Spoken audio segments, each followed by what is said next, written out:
Buenos días a todos, buenos días a todas.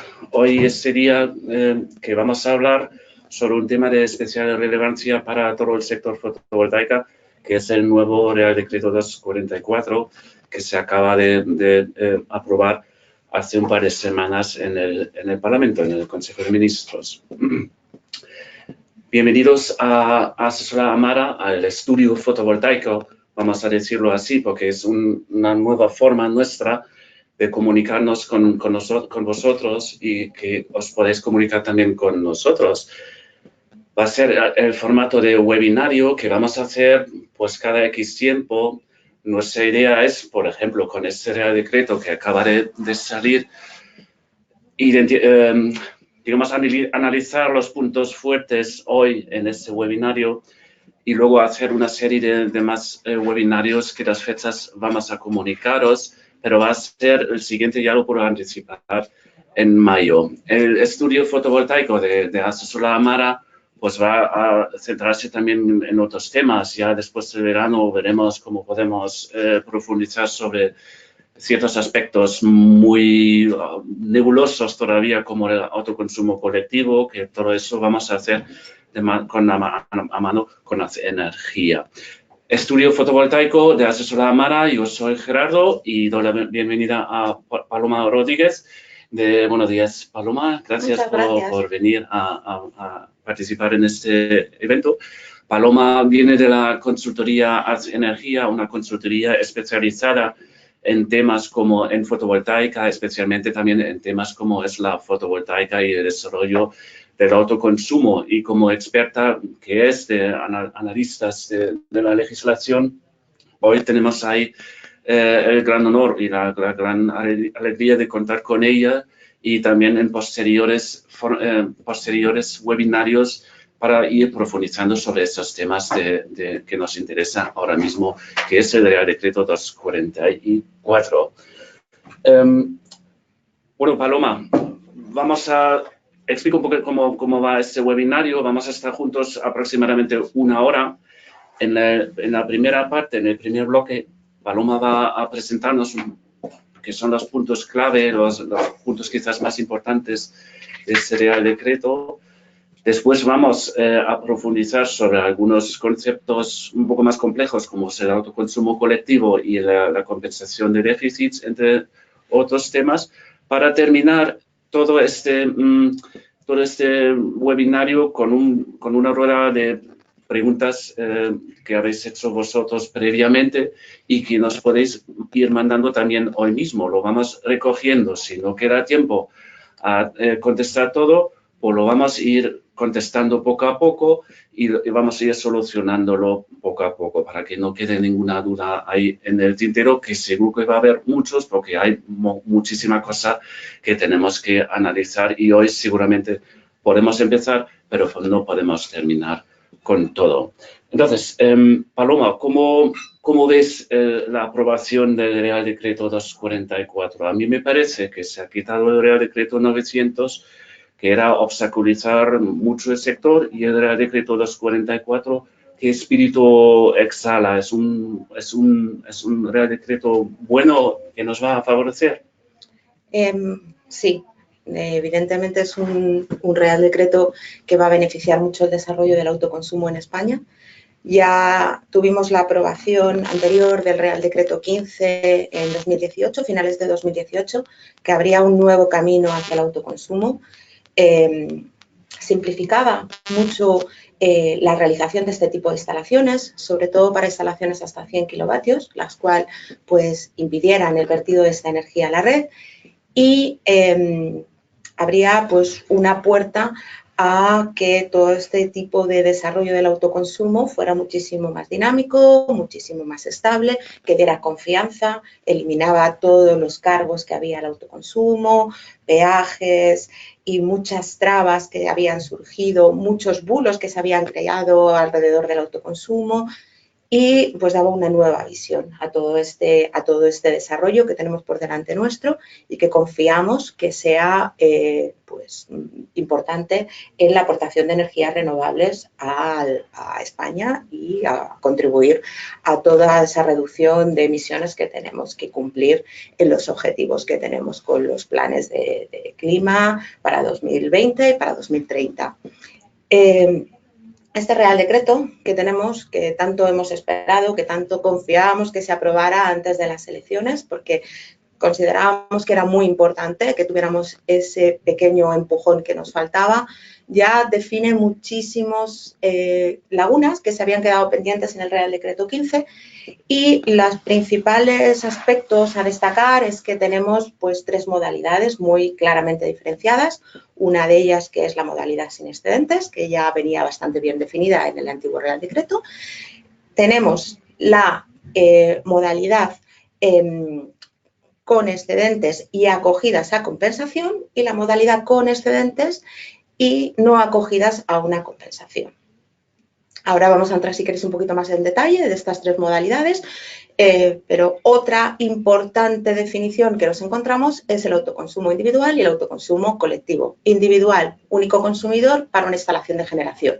Colectivo, varios consumidores y una única instalación de generación.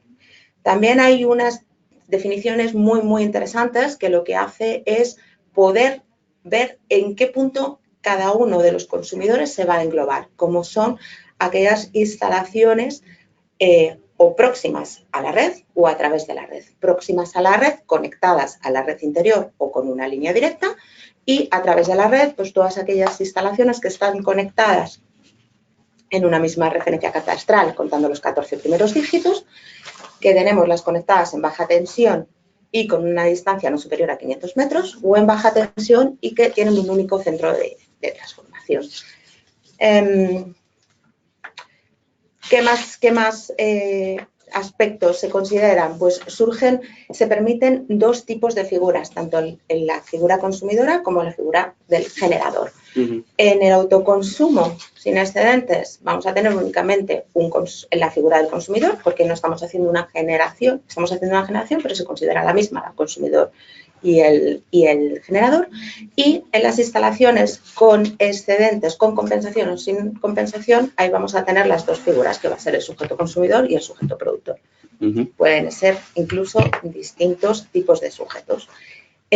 Tenemos una clara simplificación de trámites que ya estaba anunciada en el Real Decreto en el 15/2008, pero ya se establece un poquito más claramente cómo vamos a tener que actuar a la hora de poder compensar esos excedentes, cuáles son los plazos, cuál va a ser la forma de proceder para poder compensar esos excedentes. Y en la simplificación de trámites, pues claramente señalar que se elimina la solicitud de lo que es el permiso de acceso y conexión para instalaciones sin excedentes, sin ningún tipo de límite de potencia, y para las instalaciones hasta 15 kilovatios, viertan o no viertan ese excedente. Hasta 100 kilovatios, pues vamos a tener un contrato único de acceso con un único contrato, tanto para la parte de consumo como para la parte de generación. Además, ese contrato va a ser una modificación muy sencilla, que va a ser una modificación de oficio que va a tener que realizar la comunidad autónoma a la distribuidora, y la distribuidora a su vez ponerse de acuerdo con la comercializadora. Después vamos a tener que suscribir un pequeño contrato con la comercializadora, o bien para compensar ese excedente, o bien para vender ese excedente, porque también lo podemos vender, y evidentemente las instalaciones mayores de 100 kilovatios optarán por vender ese excedente. Y pues la inscripción, que a día de hoy o anteriormente con el 900 era una inscripción que no sabíamos muy bien cómo la teníamos que realizar, ni el formulario que teníamos que emitir, si llegaba bien, si no llegaba bien.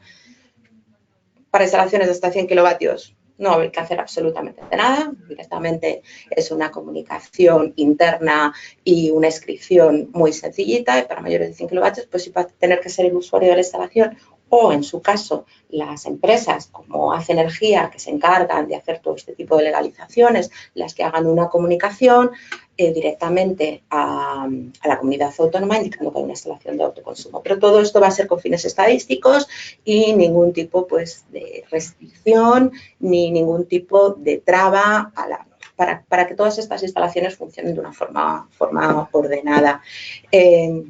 Otro punto importante. Sí, discúlpame, córtame cuando quieras. ¿Hay alguna cosita? Se hablaba mucho de potencias máximas, potencias mínimas. Cierto. En el anterior Real Decreto, pues eso estaba bastante limitado porque no podías contratar más o poner más potencia fotovoltaica en el tejado que la potencia contratada. ¿Qué cambió ahí en el nuevo Real Decreto?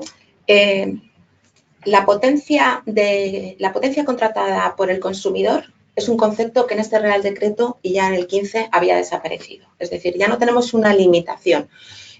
Un consumidor puede tener 10 kilovatios de potencia contratada y poner una instalación de 15 kilovatios, si así lo estima oportuno, aunque es importante hacer un correcto dimensionado. No olvidemos que es una instalación de autoconsumo y lo que tenemos que intentar es autoconsumir la mayor cantidad de kilovatios. O sea, ese es realmente el negocio. Interesante. Puede si tiene una casa, si tiene alrededor una finca grande, puede poner ahí una instalación muy grande. Claro que sí. Cubrir de sobra su autoconsumo y a lo mejor hacer algo con la energía sobrante. Correcto. No hay limitaciones, poner lo que exactamente, eso es. También hemos tenido varios vaivenes con qué se considera la potencia máxima de una instalación. Empezamos con los antiguos reales decretos, el 436 o reales decretos de anteriormente que teníamos en conexión a red, donde la potencia máxima de una instalación siempre la ha marcado el inversor y siempre había un pequeño sobredimensionado con la parte del campo fotovoltaico para ayudar a ese inversor que diera la potencia máxima, ya que tenemos distintos tipos de pérdidas. Volvimos a la potencia del panel, o sea, fuimos a la potencia del panel, por así decirlo, los distintos reales decretos cambiaron, indicaron que la potencia que había que considerar máxima en una instalación era la potencia del panel y ahora volvemos a lo que es la potencia máxima del inversor. Pues a la hora de saber en qué parte está clasificada nuestra instalación, siempre tenemos que ir a mirar la potencia máxima del inversor, la potencia máxima de salida de ese inversor. Lo que se puede deducir o lo que se puede ver fácilmente en las hojas técnicas disponibles en la web de cada fabricante o distribuidor como Solana. Exactamente. Un titular o un propietario de una casa en el campo que no tenga ninguna conexión a la red, que no le llega, que no tiene ningún contrato, o sea, puede poner una instalación y acogerse a este Real Decreto, o sea, una instalación aislada, puede beneficiarse. Las instalaciones aisladas están fuera de este Real Decreto. Totalmente. Totalmente fuera.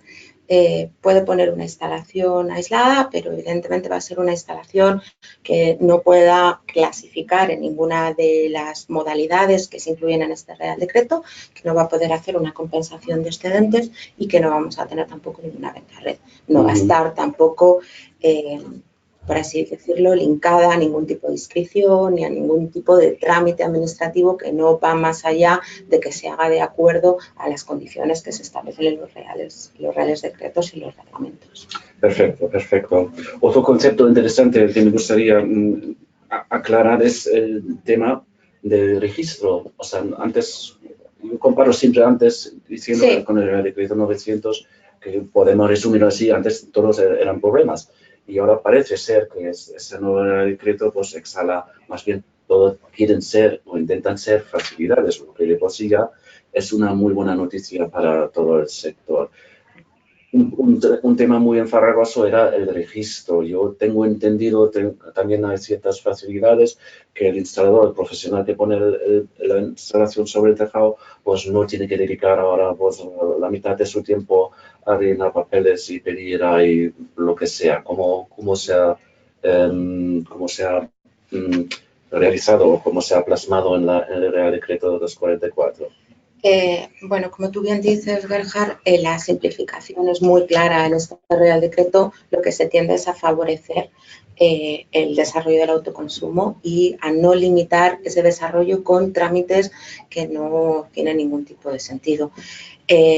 Para instalaciones hasta 100 kilovatios, el consumidor, el propietario de una instalación y el beneficiario de este tipo de instalaciones no va a tener que realizar ningún trámite con la comunidad autónoma, o sea, ese trámite se va a realizar de oficio. Va a ser algo bastante automático, donde va a existir un registro en el cual pues se indique cuál es el propietario de esa instalación, cuál es la potencia máxima que se ha instalado y a qué tipología corresponde esa instalación.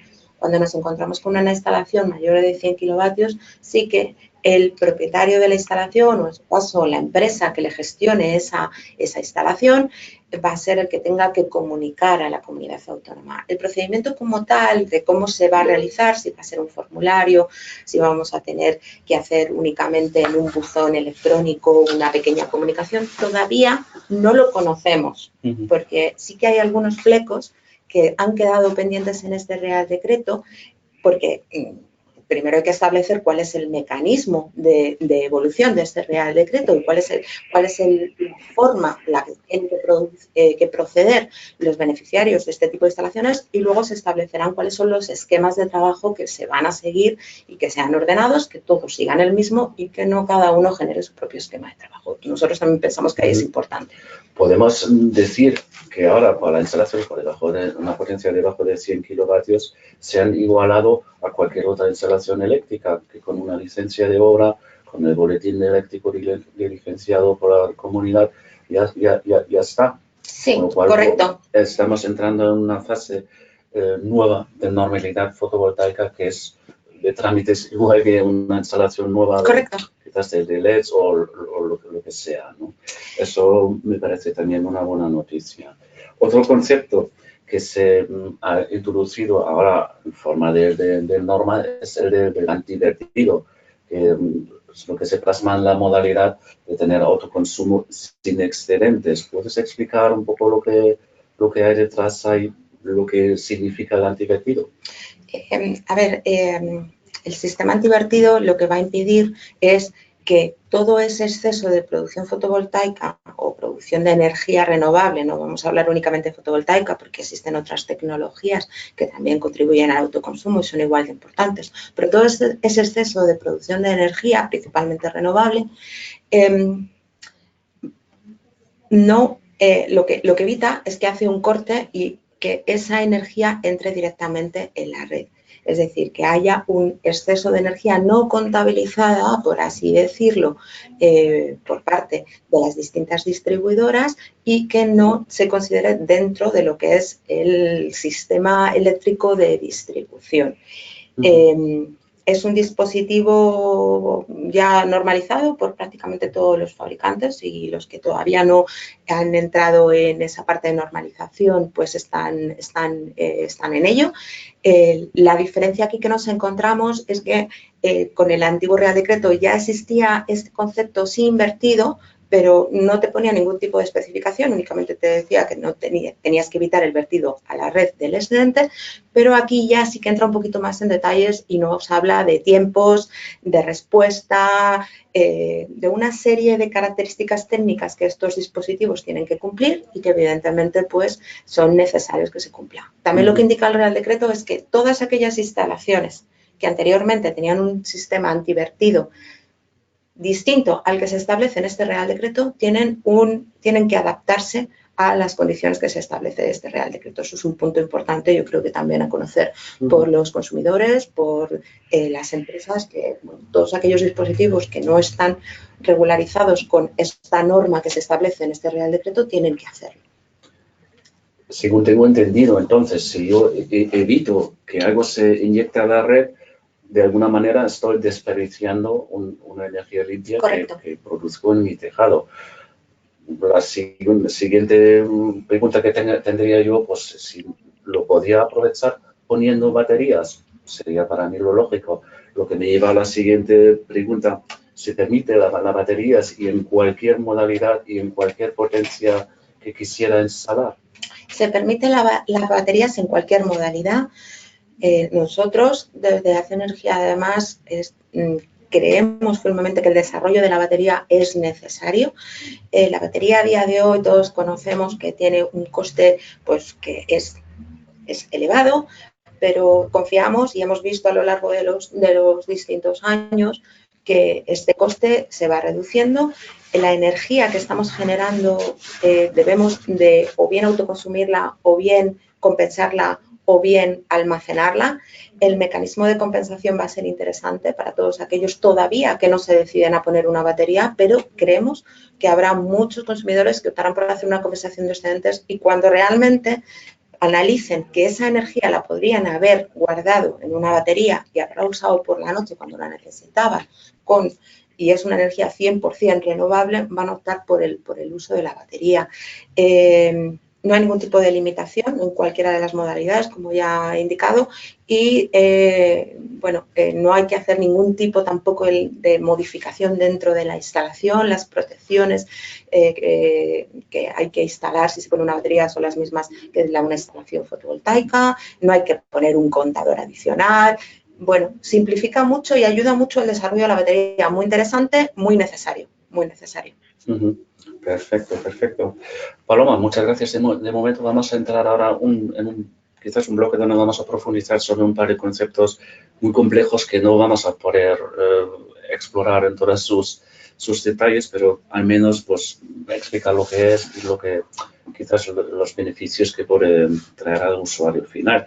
Y me refiero al autoconsumo colectivo, concepto que antes no existía, correcto, y la compensación de excedentes, digamos, que no es un balance neto, como tengo entendido, sino algo que se puede llamar net billing. Quizás podemos empezar por el autoconsumo colectivo. ¿Cómo está configurado en el Real Decreto? Vale. El Real Decreto nos hace una definición de autoconsumo compartido, nos dice que aquí vamos a tener varios consumidores y una instalación de generación.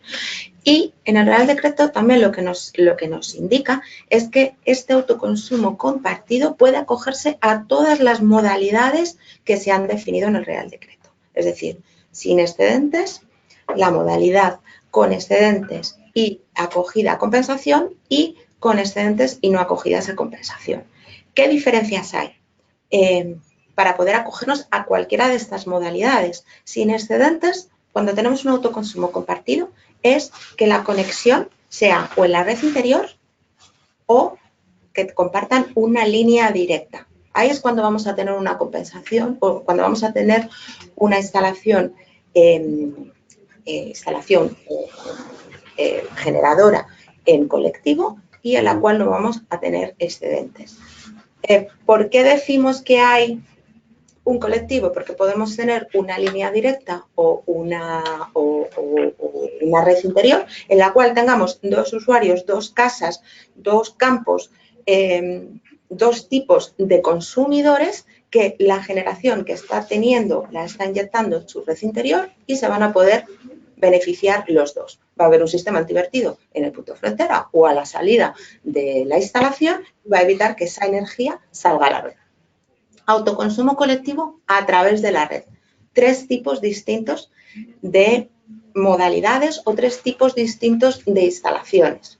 La primera de ellas, pues cuando tenemos una instalación de generación, tenemos distintos consumidores y esos consumidores comparten una referencia catastral.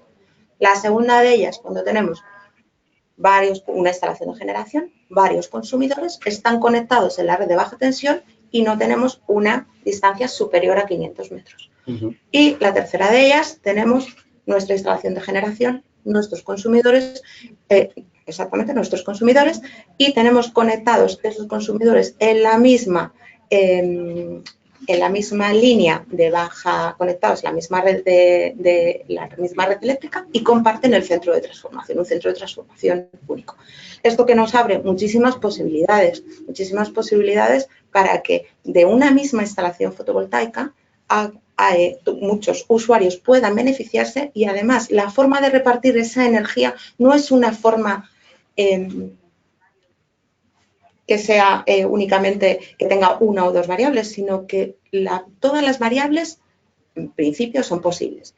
Los consumidores se pueden poner de acuerdo en función de la potencia que tengan contratada. Es decir, vamos a hacer una instalación de 100 kilovatios, yo tengo 30, yo tengo 40 y yo tengo otros 30. Pues para ti 30, para ti 40, para ti 30. Los consumidores pueden poner de acuerdo en función del dinero que quieran invertir en esa instalación. Es decir, yo pues puedo invertir un poquito más de dinero, pues me va a corresponder un poquito más de la instalación que mi vecino de enfrente, que al final quiere invertir un poquito menos, aunque tenga la misma potencia contratada. Pero bueno, por motivos económicos, cada uno ahí puede decidir. Se va a repartir la energía de forma diferente, va a haber dos contadores, ahí evidentemente en el colectivo, cuando estamos haciéndolo a través de la red, no próxima a la red, vamos a tener dos contadores y vamos a poder compensar excedentes para instalaciones de hasta 100 kilovatios y a partir de 100 kilovatios pues vamos a ir, si nos sobra energía, podemos hacer una venta de esa energía directamente con la comercializadora. Sencillo. Eso me suena casi ya como que no hay tejado en España que no se pudiera de alguna forma encontrar una solución de poner una fotovoltaica provechosa para todos los que vivan o trabajen en el edificio. Yo no veo donde haya un tejado que tenga una configuración que haga imposible poner una fotovoltaica. En autoconsumo colectivo, quizás yo al menos estoy pensando muchas veces que son para las multiviviendas, con mucha gente viviendo, pero intuyo que no es solamente así. Por ejemplo, en polígonos industriales también los explotadores o los que tengan naves ahí se pueden unir también y hacer instalaciones en común, ¿verdad? ¿Cómo sería un caso concreto? Un polígono, pues aquí en Madrid, por ejemplo, o en Sevilla, donde sea, se ponen de acuerdo las comunidades propietarios, ¿cómo sería una posible instalación en común? Primeramente tenemos que tener evidentemente un acuerdo por parte de los propietarios dentro de las típicas reuniones de vecinos que todos realizamos en las viviendas que tenemos. Dependiendo del tipo de instalación, vamos a necesitar un porcentaje mayor del acuerdo de los vecinos o un porcentaje inferior. Todo esto viene regulado en la ley de propiedad horizontal, si no recuerdo mal, y ahí te indica, ya viene reflejado también lo que es qué parte de esos vecinos tienen que estar de acuerdo a la hora de llevar una instalación fotovoltaica.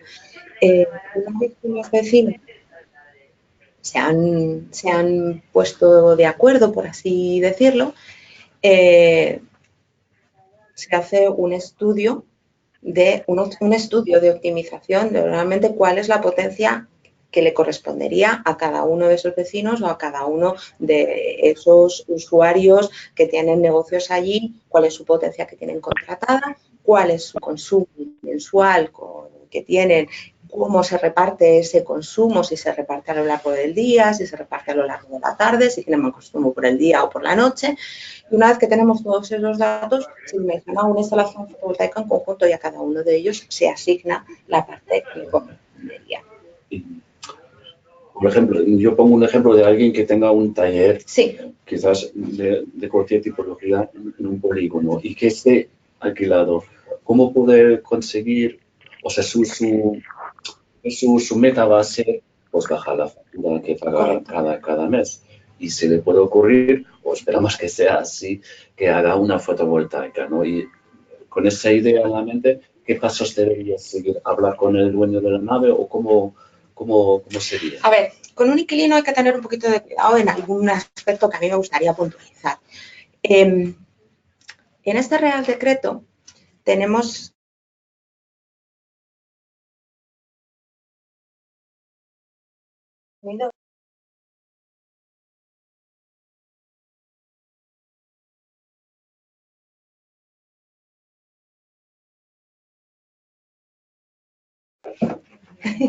¿Puedo repetirlo? Parece Sí. que hubo un pequeño Sí. problema de sonidos. Estábamos comentando un poco cuál es la problemática que puede surgir con un inquilino y algo que tenemos que tener un poquito en mente antes de hacer la instalación fotovoltaica, en el caso en que un propietario de una nave o de un inmueble quiera realizar una instalación fotovoltaica, lo tenga alquilado a una empresa o a una persona y quiera beneficiar al inquilino que tiene de la producción de energía renovable a través de una instalación de autoconsumo. Aquí tenemos que tener un aspecto en cuenta. El consumidor y el titular de la instalación pueden ser personas distintas mercantilmente hablando, pero administrativamente hablando tienen que ser la misma figura. ¿Eso qué significa? Que el propietario del punto de consumo, el punto de suministro del CUPS, tiene que ser el mismo, el que realice la instalación que el de la instalación de autoconsumo que el de la instalación de consumo. Eso, perdona, que Sí. lo intenté aclarar. Sí. O sea, el inquilino puede animar al dueño que haga la instalación. Exacto. Y el dueño tiene que decir sí, pero él mismo, el dueño, no tiene por qué hacer esa instalación ni ser propietario, puede encargarlo a otra empresa. No, el inquilino pueden tener un contrato mercantil, es decir, donde la propiedad de la instalación, o sea, la propiedad de la instalación puede ser suya si ellos quieren, pero el propietario del CUPS tiene que ser siempre el mismo que el propietario de la instalación de autoconsumo. Es decir, ¿por qué? Porque si no, administrativamente pueden tener problemas a la hora de legalizar esa instalación. Puede ser más complicado de lo que realmente es a día de hoy. Entonces, es importante que cuando un titular de un inmueble quiera realizar una instalación, se asegure que el contrato de suministro eléctrico esté a su nombre. Perfecto, perfecto. Bueno, pasamos a otro tema que sería ahora mismo hablar de la compensación de excedentes. No es un balance neto, puede ser un net billing. ¿Qué es y cómo funciona? Vale. A ver, es un concepto, yo creo que aquí, y es nuestra opinión, después de darle muchas vueltas, creemos que el Ministerio lo ha hecho muy bien, porque es muy complicado a la hora de contabilizar la energía para una comercializadora, ver en qué momento, qué kilovatios se ha puesto, a qué precio se ha puesto, poder compensarlos en la misma franja horaria. Entonces, lo que han hecho, no vamos a compensar energía, aquí vamos a compensar valor económico. ¿Eso qué significa? Que un propietario de una instalación de autoconsumo va a tener un excedente, se va a inyectar a la red, evidentemente vamos a inyectar un kilovatio. El propietario de esa instalación de autoconsumo va a llegar a un acuerdo con su comercializadora para darle un valor horario a ese kilovatio hora que está inyectando en cada momento del día, y lo que la comercializadora va a hacer es hacer un cómputo global del dinero que le correspondería por todos esos kilovatios que se han inyectado en la red. Va a ver cuál ha sido los kilovatios que ellos han consumido, cuál es el precio que le ha correspondido a esos kilovatios independientemente del momento en que los ha consumido, y lo que va a hacer es restar el valor económico de lo que ha inyectado con el valor económico de lo que ha recibido de la red. Es importante aquí señalar que nunca, y eso viene establecido en el Real Decreto, vamos a tener un valor negativo. ¿Qué significa que vamos a tener un valor negativo? Que nunca nos vamos a poder compensar más dinero del que hemos gastado. O sea, nunca la comercializadora nos va a devolver dinero. Y otro punto importante que creo que a nosotros es una pregunta que nos suelen formular nuestros clientes es: ¿mi factura va a ser cero? Tu factura nunca va a ser cero. Lo primero, porque tienes un término de potencia, que ese término de potencia lo vas a seguir pagando. Hagas una compensación, hagas una venta, eso es un término que, por desgracia, es muy complicado de eliminar, y es algo en que todos pues, vamos a seguir pagando. Y segundo punto es que tú de la energía que estás consumiendo en la red tienes unos costes, que es un coste de un peaje de acceso y unos costes no regulados que vienen de muchísimos factores y muchísimas partes que integran nuestra factura eléctrica. Y ese coste le vamos a tener que seguir pagando. Entonces, la forma que la comercializadora va a tener de calcular ese mecanismo es energía que tú has consumido, los costes que estén asociados con su peaje de acceso, luego va a coger la energía, únicamente el término de la energía le va a restar la compensación y puede que te dé cero, porque hayas inyectado lo mismo que has cogido de la red, pero la parte del peaje de acceso y la parte de los costes no regulados vamos a tener que seguir abonándola y creemos también que es algo bastante lógico y bastante normal. Entonces, perdona, sí. Entonces quiere decir eso, yo en el caso óptimo puedo bajar mi término de energía a cero, ¿no? Correcto. Tengo que pagar cada mes mi factura eléctrica, pero puede ser mucho más bajo que antes, ¿no? Correcto. Vale, perfecto, perfecto. En cuanto a la compensación de déficits, ¿eso se está ya practicando? A mí no me consta en ningún caso, pero yo no soy tan experto como tú eres. No. ¿Lo hacen ya las comercializadoras? No. Ellos, tal y como lo dijiste, parece ser que yo puedo hablar con mi comercializadora y digo, yo tengo kilovatios fotovoltaicos, quiero 20 euros por cada kilovatio hora. Y la comercializadora dice, pues no, te vamos a dar 1 céntimo. Puede ser así, una negociación como si fuéramos en un bazar comprando algo en un hastío, ¿no? Comprando algo de segunda mano, ¿no? O sea, demanda oferta y negociar un precio. Es así, ¿no? Es así como va a ocurrir.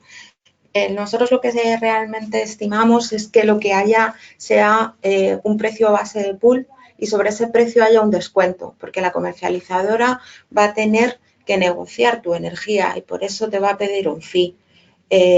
No sabemos si ese fee va a ser fijo o si va a ser un fee, pues al final, que va a depender de la potencia de la instalación que tengas. Si para instalaciones más pequeñas, hasta 15 kilovatios, pues lo mismo tienen un pequeño fee mensual que te cargan por comercializar con esa energía excedentaria que tú estás compensando con ellos. Y para instalaciones de 15 a 100 kilovatios, que ya son instalaciones un poquito más grandes, donde la compensación puede ser un poquito mayor, pues que vaya en función de los kilovatios hora que tú estés inyectando a la red. Entiendo que yo puedo ir negociando con unas cuantas comercializadoras, ¿no? Si la comercializadora X no me da el precio que quiera, pues puedo llamar a la comercializadora XA y decirle, oye, quiero esto, ¿no? O sea, realmente puedo buscar ahí la mejor solución. Y además es necesario que el consumidor y el propietario de una instalación de autoconsumo siempre busque cuál es la mejor opción económica y cuál es el mejor valor económico que le van a dar por una energía 100% renovable. Y además es una energía que no va a ser para ellos complicado de distribuir, que además va a ser una energía en la cual ellos van a tener juego porque van a ganar también cuota de aporte de kilovatios renovables y es importante y necesario que un generador pues vaya a los distintos tipos de comercializadoras y elija cuál es la opción más beneficiosa para ellos. Nosotros, además, pues les animamos a que lo hagan así y que además pues que se comparta todo esto y que conozcamos también de primera mano quiénes son esas comercializadoras que están más por la labor de apoyar este sistema tan novedoso, tan interesante y que pensamos que va a ser muy bien acogido por todos nosotros. La compensación de excedentes, desde mi opinión, pues entra un poco en competencia con lo que es el almacenamiento con baterías. ¿Cómo ves este conflicto? ¿Las baterías siempre tienen sentido, aunque tenga compensación, o ya no tienen ningún sentido? ¿Cómo puede ser el panorama? A mí me gusta un poco mirar a otros países que llevan haciendo estas cosas hace muchísimo antes que nosotros y ver un poco cuál ha sido la evolución de todos estos países. Me gusta apoyarme mucho en Alemania porque es un país al que siempre han dado prioridad a la producción a través de fuentes renovables, donde han tenido un desarrollo de parques anterior al nuestro muy, muy interesante, donde han ayudado muchísimo al mercado español y donde llevan haciendo compensación o venta de energía durante muchísimos años. Y lo que está ocurriendo en Alemania es que los usuarios al principio empezaron con una compensación de excedentes, pero cuando se dieron cuenta de que realmente el beneficio económico que estaban recibiendo por esa energía tan valiosa no era el que realmente deberían de recibir, empezaron a hacer uso de las baterías, porque ellos querían que esa energía que ellos producen la puedan usar al 100% y no tengan que estar compensando o recibiendo un dinero X que siempre va a ser un dinero inferior al que realmente esa energía tiene su valor. Es decir, que yo puedo hacer en mis cálculos económicos, sí, puedo incorporar la opción de excedentes, de compensación de excedentes y la batería, y luego calcular todo eso, y al final voy a tener ahí un plazo de amortización en años que sea X, ¿no? Exacto. Y puede haber casos beneficiosos a algún usuario de decir, mira, haré compensación de excedentes y además me pongo también una batería. Correcto. Correcto. Pues todo eso, claro, hay un campo tan grande ahora de posibilidades que se necesita ahí irlo aclarando y también explorando, a ver, individualizando quizás cada caso de consumidor, de CUPS, para decirlo así, cuál sea la mejor opción, y entiendo que Hace Energía pueda asumir a esta tarea y de encontrarla. Vamos a quizás cerrar ahora este bloque de hacer nosotros una exposición, o Paloma mejor dicho, una exposición sobre los puntos clave del Real Decreto, y vamos a dedicarnos ahora mismo en la última parte un poco a las preguntas que nos han ido mandando previamente y durante esta exposición. Tengo que buscar un momento mi chuletita porque no lo tengo aquí todo memorizado. Y aquí, por ejemplo, hay una pregunta, y me pondré las gafas, que habla de una instalación de autoconsumo en una exploración ganadera, propiedad de una sociedad limitada constituida por 3 hermanos cuyas viviendas distan menos de 500 metros de explotación de la explotación.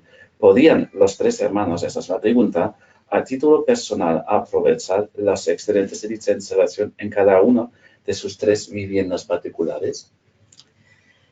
A ver, aquí entraríamos un poco en las definiciones, ¿no? Primero tendríamos que ir al apartado de definiciones de este Real Decreto, y para que ellos pudieran hacer una compensación simplificada y aprovechar, si hay uno de los hermanos que no está consumiendo toda la energía, que lo use un segundo, que lo use un tercero, tendríamos que tener una línea directa entre esos 3 hermanos. Si no, la otra opción que tenemos sería hacer un autoconsumo colectivo, pero en el autoconsumo colectivo sí que tenemos que hacer una repartición de cada uno de los porcentajes de las potencias o de los porcentajes de la instalación que le corresponde. ¿Qué ocurre cuando hacemos una repartición? Que esa es la repartición que te toca. Si hay uno de los hermanos que necesita más energía, la va a tener que coger de la red, no la va a poder coger de lo que le está sobrando al segundo hermano, porque el segundo hermano, si le está sobrando, la va a inyectar en la red y va a tener una compensación o una venta, dependiendo del tipo de potencia que tenga la instalación de generación. Entonces, la contestación a esta pregunta sería sí, si tenemos una línea directa, que sería un autoconsumo colectivo sin excedentes, donde toda esa generación se reparte y si uno no la usa el otro, y si el otro no la usa el otro.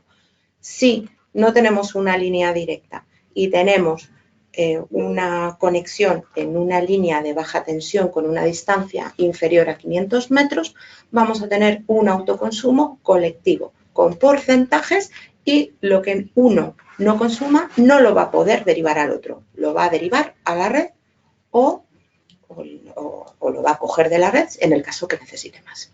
Una línea directa es tal y como suena, o sea, un cable de una casa a otra y un poco más, un par de protecciones y un poco de aparato. Exactamente, es como si tuviese un único CUPS. Tendríamos un único CUPS con una línea directa que lo que está haciendo es comunicarnos en las dos casas y estamos teniendo un único suministro de energía para las dos casas. Vale, perfecto. Bueno, pasamos a otra pregunta. En una instalación de autoconsumo compartida en una comunidad de vecinos, ¿cuál sería la máxima potencia fotovoltaica a instalar? No sé si lo has mencionado ya. Creo que lo he mencionado un poquito por encima. No tenemos límite de potencia. A día de hoy, el Real Decreto no nos marca ningún límite de potencia. No nos dice en una comunidad de vecinos podemos instalar 1 megavatio. No, podemos instalar 1, 2, 3, los que se necesite. Sí que es importante que se haga un correcto dimensionado. Nosotros desde ACE Energía enfatizamos mucho a nuestros clientes y además nosotros desde la consultoría estamos ayudando a muchas empresas a dimensionar las instalaciones de forma correcta. ¿Cuál es la potencia máxima que se puede instalar? La necesaria, la que se necesite para poder tener un autoconsumo que sea rentable y que además asegure al cliente un porcentaje correcto y un uso de la energía necesario y que esté en línea del consumo que ese cliente tiene.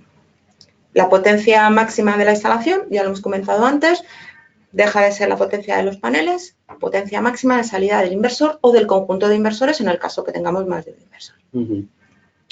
Habíamos dicho que se puede hacer la compensación de excedentes, pero la factura nunca puede ser cero porque tenemos el término de potencia y el alquiler del contador y otros conceptos más que tenemos que ingresar mensualmente, que es el periodo normal de hacer las facturaciones en España.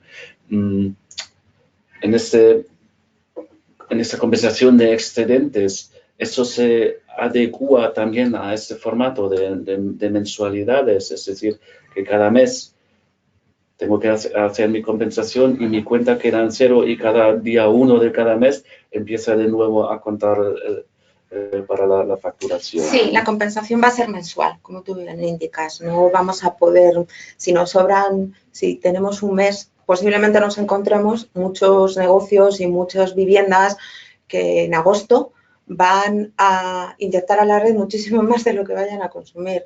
Ese mes podremos compensar únicamente la parte de la energía que hemos consumido de la red. No vamos a poder compensar todos los kilovatios hora que hayamos inyectado. No vamos a tener tampoco una bolsa de kilovatios que hagamos un recuento al final del año y digamos, vale, pues como te he inyectado 50 más, al menos 10 dámelos. Eso no va a ser posible. Mensualmente se liquidarán las cuentas. Las comercializadoras harán su trabajo de forma mensual y nos lo repercutirán en la factura de forma mensual. Es decir, si yo me voy, por ejemplo, todo el agosto de vacaciones y no tengo apenas consumo, pues se van acumulando en mi crédito virtual de kilovatios horas fotovoltaicos en agosto y si el día 1 de septiembre vuelvo, pues me encuentro con la cuenta otra vez en cero porque toda la energía no la puedo compensar. Bueno, al menos la he aportado energía limpia a la red para la sociedad, que también es un acto muy solidario y muy bueno. No se queda en el nirvana o sin uso. Eso también me parece importante de enfatizar. En cuanto al, no sé, quizás estamos ya entrando en la última fase de este webinario.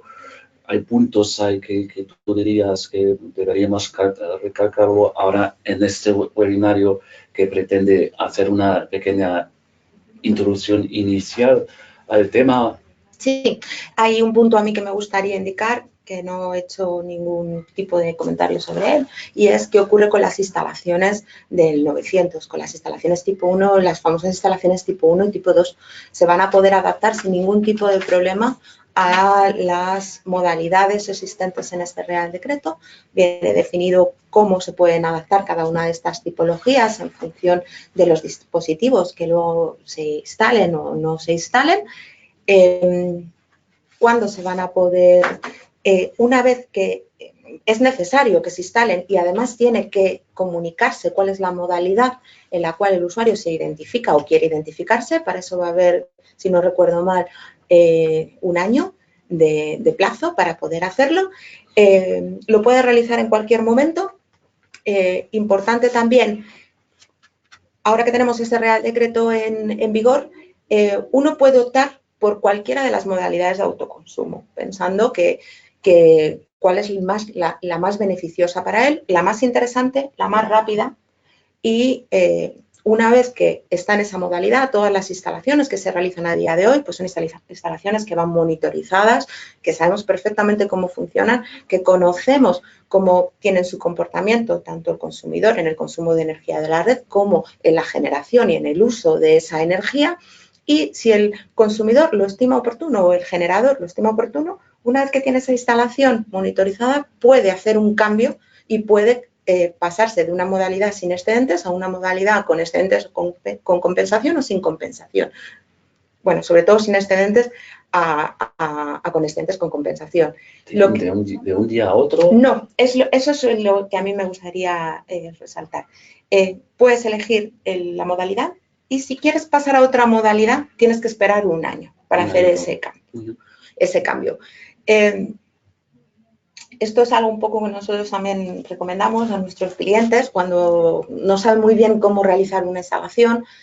Este Real Decreto establece las bases, pero también hay puntos que establece el Real Decreto que quedan por desarrollar, como cuál va a ser el procedimiento y el esquema de cambio para compensar un excedente. Vamos a todavía tener que esperar, creemos que 4 meses. Lo que establece la ley son 4 meses y creemos que al final, teniendo todo el tema de elecciones de por medio, de muchos puntos que no sabemos todavía muy bien para qué lado van a tirar, sobre todo en términos políticos, pues nos toca esperar 4 meses. Lo que intentamos también recomendar es a la instalación, conéctala cuanto antes con tu cliente, pon el dispositivo si acaso de inyección cero. Es extremadamente sencillo tramitar una instalación de esas características y luego cuando sepamos el procedimiento empezamos a cambiarla y la hacemos con una compensación de excedentes o vemos si es interesante ya pues quizás poner una batería, vemos a ver cómo podemos hacer esa instalación que sea lo más eficiente posible. Entonces os animamos pues, que las instalaciones salgan adelante y que alguna pequeña laguna que nos pueda quedar, que todavía necesita solventarse, que no sea un impedimento para hacer esta instalación, porque hay otros mecanismos en los cuales podemos hacerlo y luego la podemos cambiar.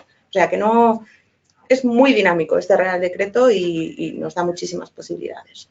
Eso es muy bueno, entiendo yo, porque las necesidades también pueden cambiar. Un empresario puede hacer ciertas inversiones y cambiar maquinaria, de repente cambia su consumo y la instalación fotovoltaica que tiene o la modalidad, lo que sea, pues ya no encaja, claro. Puede cambiar esta configuración.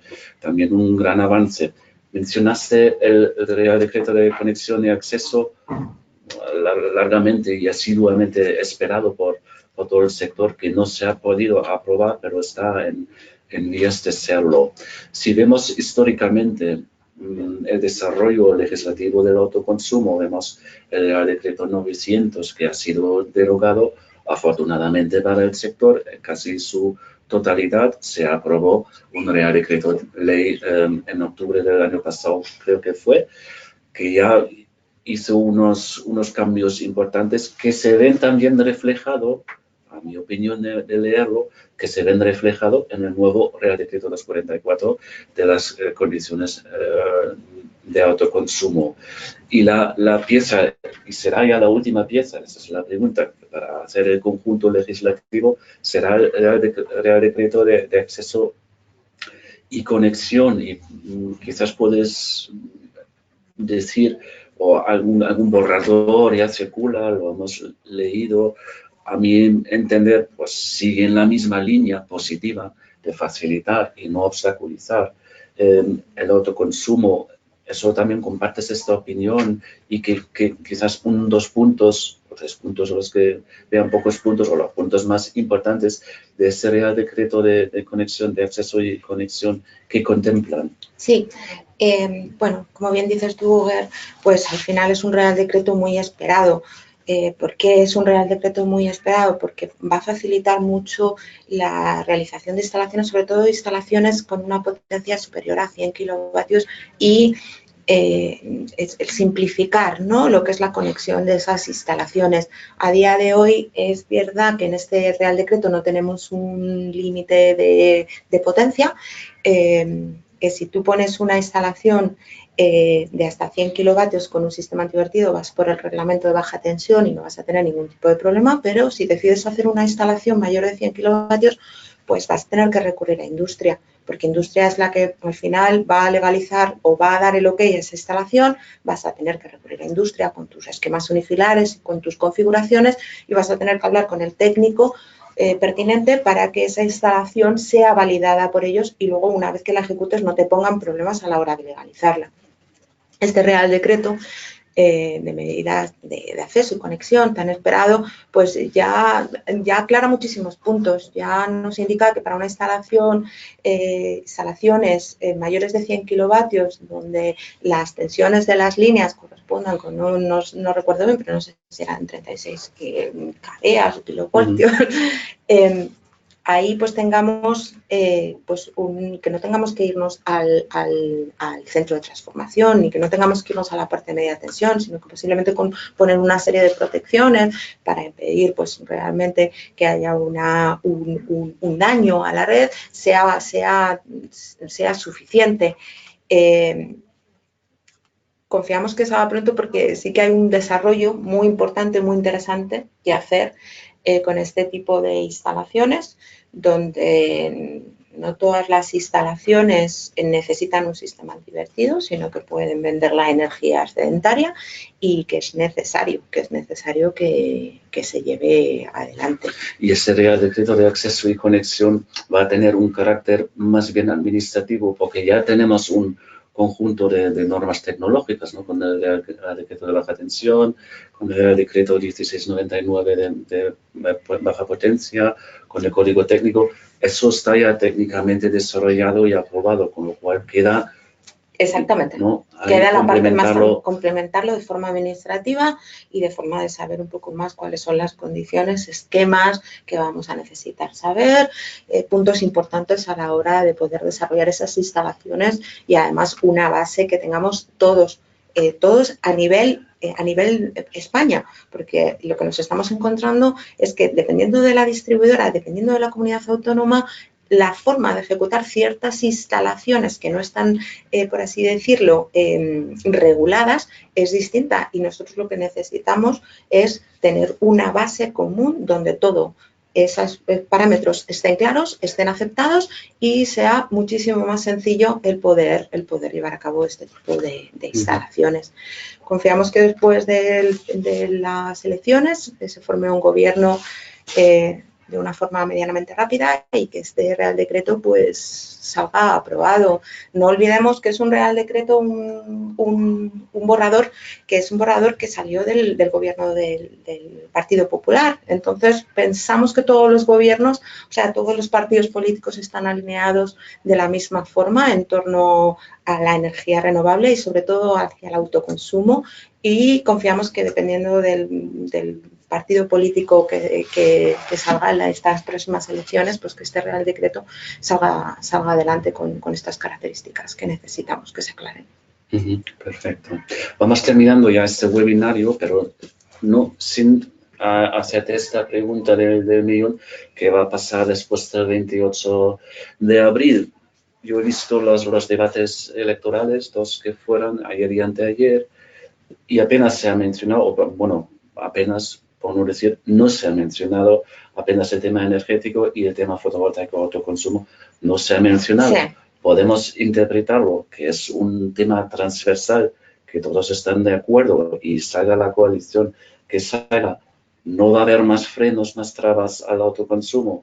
Podemos pensar que eso va a ser ya una legislación, que cuando se termine con el decreto de acceso y conexión, va a ser una legislación duradera que da certeza a todos los actores que trabajamos en este sector y podemos planificar ya nuestros proyectos con un horizonte como debe ser, que puede ser acorde a la vida útil de una instalación que son, yo diría, 50 años fácilmente. ¿Podemos tener este optimismo fundado en hechos o es algo que tengo mi fe fotovoltaica que se basa únicamente en eso? El espíritu que hay en el sector es que es un Real Decreto que viene para quedarse. es algo que, independientemente del partido político que tengamos en las próximas elecciones, cosa que va a estar muy ajustada, creo que nadie a día de hoy puede decantarse por un lado o por otro, porque lo estamos viendo en los debates, lo estamos viendo en las encuestas, que va a ser algo bastante ajustado. Este Real Decreto no va a sufrir demasiados cambios. Es posible que haya algún tipo de cambio, es posible que nos encontremos con algún tipo de matización, pero que va a mantenerse de esta forma durante muchos años. Yo lo comentaba al principio de este webinar. No nos olvidemos que tenemos que cumplir con unos objetivos muy ambiciosos. Los objetivos para 2030 en el Plan Estratégico de Clima es un aporte de energías renovables, el porcentaje en la parte del sector eléctrico va a ser de un 74%. Eso significan 157 gigavatios en potencia en el global de toda la parte de renovables. Y ahí el autoconsumo tiene que jugar un papel fundamental, porque es una generación instantánea, no tiene pérdidas de transporte a través de la red, beneficia al consumidor, facilita al consumidor el acceso a esa energía de una forma directa. Y para que ese objetivo se cumpla, tenemos que partir desde las instalaciones de autoconsumo, fomentarlas y facilitarlas. Por eso confiamos que este Real Decreto no sufra muchos cambios. Perfecto, Paloma, pues has ya dado las palabras adecuadas para ir ya terminando este webinario. Te agradezco un montón que has venido. Gracias a vosotros por invitarnos. A enriquecernos a todos con tu conocimiento. Os vuelvo a decir a todos, podéis usar un formulario que vamos a condicionar para hacer todas vuestras preguntas, que seguro que serán muchas, que han quedado en el tintero, nos lo mandáis. Y el próximo webinario, que va a ser en mayo, la fecha ya lo vamos comunicando, que volvemos a invitarte, Paloma, espero que... Claro que sí, yo encantada de participar en este tipo de ponencias. De estar con nosotros, y así pues nos quedan... despedirnos. Yo digo pues que tengáis un buen día a todos y pasáis unos felices días hasta el siguiente webinario. Cualquier percance quizás técnico que pueda haber ocurrido lo sentimos, ha sido el estreno y yo creo que nos ha salido medianamente bien. Muchas gracias también a Fernando y a Ana, que se lo han currado. Sí, muchísimas gracias a los chicos. Fantástico. Y quedamos así, unos felices y soleados días y hasta el próximo webinario. Hasta luego. Gracias, adiós.